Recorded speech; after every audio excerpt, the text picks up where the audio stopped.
Alors, c'est maintenant le tour numéro 6 de se faire résoudre. Alors, ici, on parle d'un jardin. Le jardin est rectangulaire, puis est entouré par un mur et par une clôture. Alors, on vous dit que trois côtés sont délimités par un mur, puis que ça coûte 192 $ le mètre.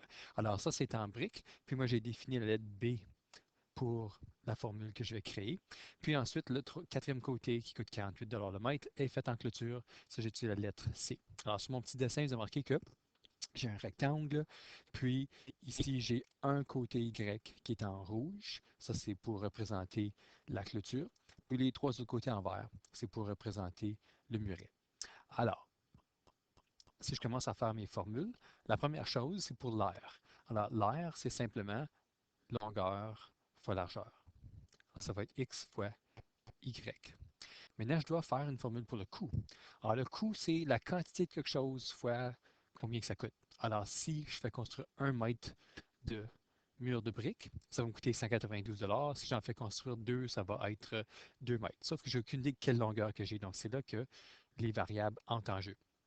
Alors, je peux voir que la variable x est utilisée 2 fois pour le mur de briques. Donc, ça va être 2 fois x fois le montant que la brique coûte. Ensuite, la brique va aussi être utilisée pour un des côtés Y. Donc, ça va être plus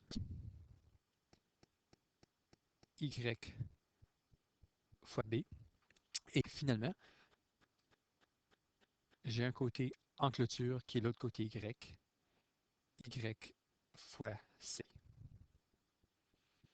Alors, ça, c'est une somme qui va nous donner combien ça coûte pour construire ça. Alors là, je dois commencer à construire la formule que je vais dériver. Alors, ça demande quelle valeur va minimiser ici, c'est le coût des matériaux. Donc, c'est la formule de coût qui doit être minimisée. Il faut la trouver avec une seule variable. Alors ici, malheureusement, vous remarquez que j'ai x, b, y et c. Tout ça, il faut que ce soit remplacé par quelque chose. Alors ici, je vais aller à ma formule numéro 1, je vais la transformer. Alors, vous remarquez que j'ai le y 2 fois, puis j'ai le x seulement une fois. Alors, c'est le x que je vais isoler en haut ici. Donc, x s'il devient tout seul, j'enlève y par division. Il devient 1000 divisé par y. Alors ça va être mon équation 1. Ça va être mon équation 2. Alors ce que je vais faire, c'est que je vais substituer les valeurs de b, c et l'équation 1 dans l'équation 2. Alors ça devrait me donner une formule qui contient seulement que la variable, ça va être la variable y. Donc, ici, ça va être le coût par rapport à y. La première chose, 2 fois B, là, c'est quoi B? B, c'est pour la brique.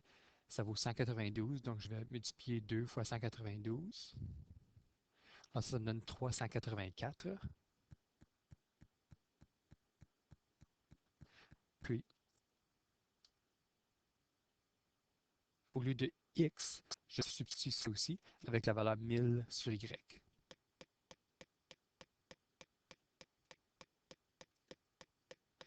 Ensuite, pour les autres, ça va être plus facile. BY, même brique, c'est 192. Y.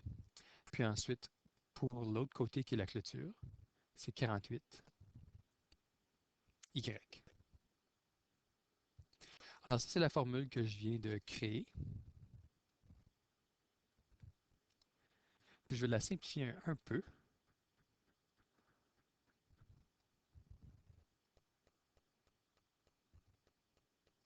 Tout ce que je vais faire, c'est que je vais multiplier les valeurs ensemble. Donc ici, 384 fois 1000, c'est 384 000.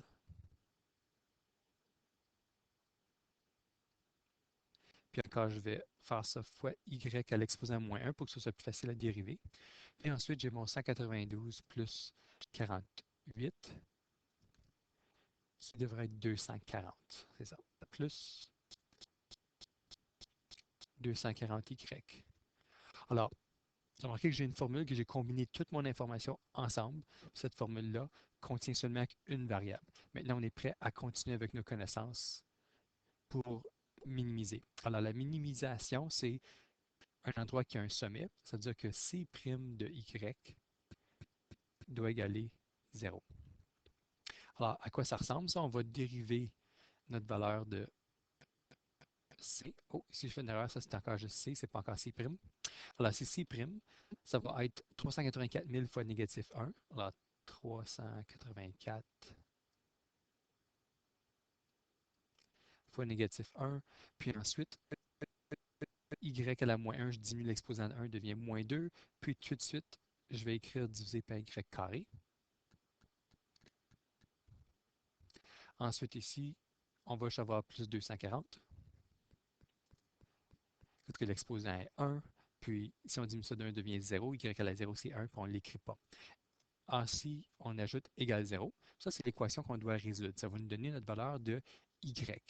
Alors, pour faire ça, on va commencer par faire l'inverse de négatif pour que ça devienne positif. Donc, on a notre 240 égale 384 000 du par y carré. Alors, si vous venez de vérifier la réponse pour numéro 2, vous remarquez qu'on fait exactement les mêmes étapes. Oh, puis ici, j'ai encore l'ancienne réponse. Ensuite, on va multiplier par y carré chaque côté.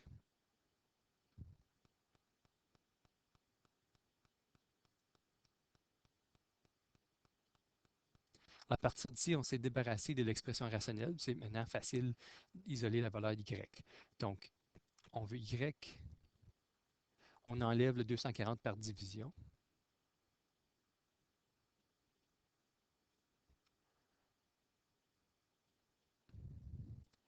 Et on trouve la racine carrée de ça. Alors ici, on va faire la racine carrée de 384 000 divisé par 240. Ça nous donne 40. Alors ça, c'est une des dimensions qu'on nous demande de trouver. Maintenant, puisque je veux trouver aussi la valeur de x, on va utiliser la formule. Puis si je retourne en haut, vous allez voir que x, c'est simplement 1000 divisé par y. Donc, on va prendre la valeur de y qu'on connaît, puis on va le substituer dans l'équation numéro 1, qui veut dire que x égale 1000 divisé par 40.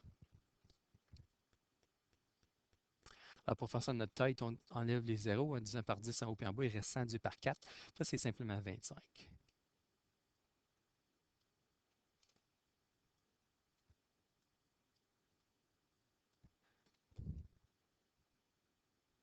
Alors, c'est-à-dire qu'on vient de découvrir les dimensions de notre rectangle qui forme la clôture avec de la brique et de la clôture ordinaire. Alors donc,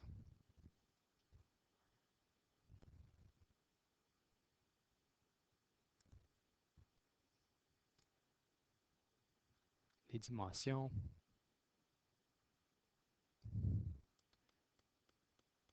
du jardin sont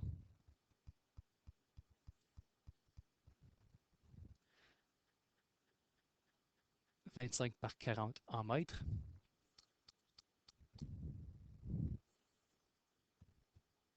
et la clôture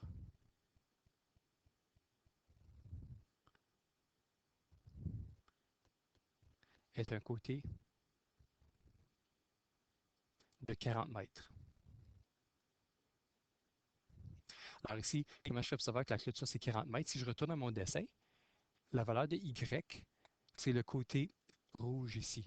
Puis le côté rouge, c'est le seul qui est différent des autres, qui est en clôture. Les trois autres sont en briques. C'est pour ça qu'on peut affirmer que le côté 40 mètres doit être la clôture, alors que les trois autres vont être en briques. Hop, ça c'est tout pour le numéro 6.